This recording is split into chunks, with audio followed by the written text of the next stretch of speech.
Hello, I'm Scott Borders, and welcome once again to another edition of History in Your Own Backyard. Today we find ourselves in beautiful Rush County, Indiana, Richland Township.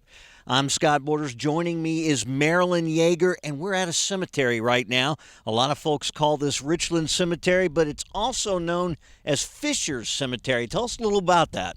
There are two theories as to why this may be called the Fisher's Cemetery. One is we believe that the Fishers may have been instrumental in getting this cemetery established. The second theory is that the Fisher family was just very influential here in Richland Township. The first Fisher to move here was Jacob and his family. They got their land through the Brookville Land Office in 1820 and settled on a quarter section of land just adjacent here to the cemetery. Jacob had two grandchildren then who were very prominent here in Richland Township. William served as a surveyor for 7 years, and James was the trustee. And was responsible for many things here in the township. Now, Marilyn, I understand there are some pretty famous relatives here, most notably of Orville and Wilbur Wright. Tell us a little bit about that.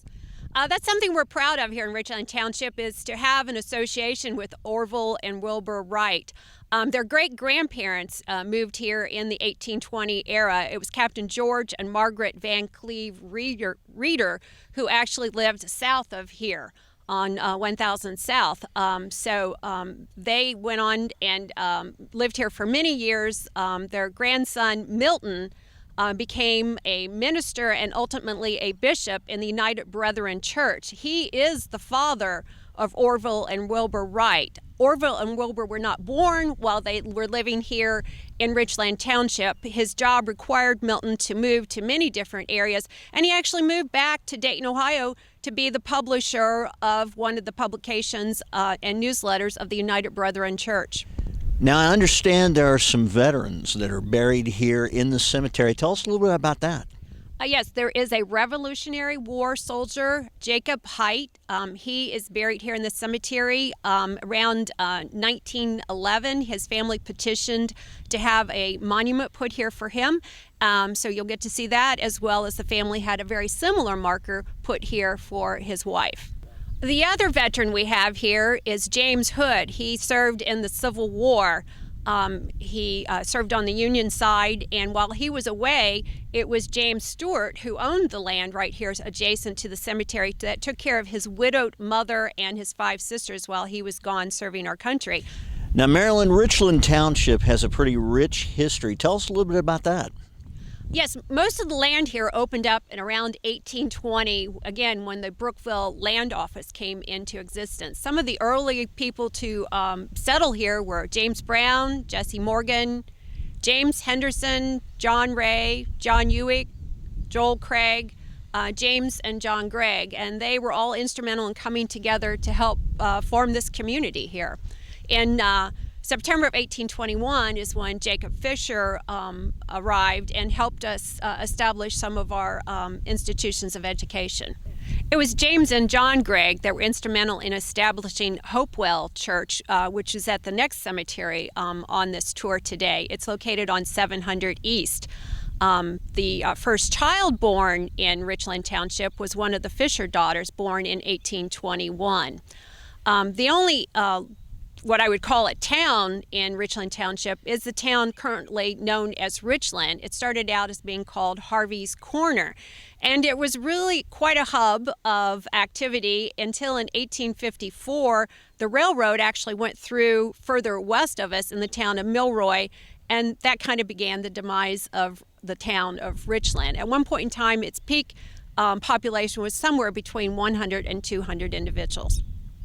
Now, as I understand it, there used to be an academy in the area. The Richland Academy was a very prominent institution of higher education here. It was established very early on by Nathan McGill. He was a member of the United Presbyterian Church that was actually, at one point in time, located here on the premises of the cemetery. The academy was actually built in the town of Richland. He purchased land for it in 1856, after being able to secure 20 individuals who would each put up $100 apiece to help found that school. It opened in September of 1854.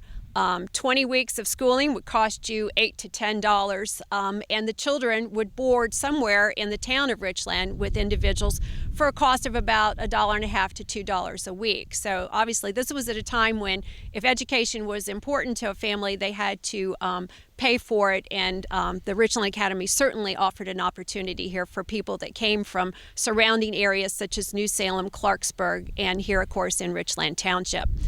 The school flourished under the leadership of Principal John McKee until such time as the Civil War erupted, and he went off to serve, and he actually recruited a number of his students to serve in the Civil War with him. They got back from the Civil War and used the school for many more years until into 1895 it was deemed unsafe to use, and it was torn down and a new brick structure was built there. That structure was actually used for many years until about 1926 when our one centralized school in Richland Township was built about a mile from here. Now, education seems to be very important to the Richland community. It was, and it is still. And one person I want to mention today is Jim Scott, who has become basically the historian for Richland Township. He attended school here at Richland, and then obviously then high school at New Salem. He went on to become an instructor here in many of the Rush County schools, and ultimately, like I said, has served as a historian for all of Rush County. A special thanks today to Melissa Cowan, Charles Holder, and Katrina Cooper for all their work in preparing the materials today and marking the cemeteries. Thanks once again for tuning in another edition of History in Your Own Backyard. From Richland Township in beautiful Rush County, Indiana, this is Scott Borders saying, travel slowly and stop often.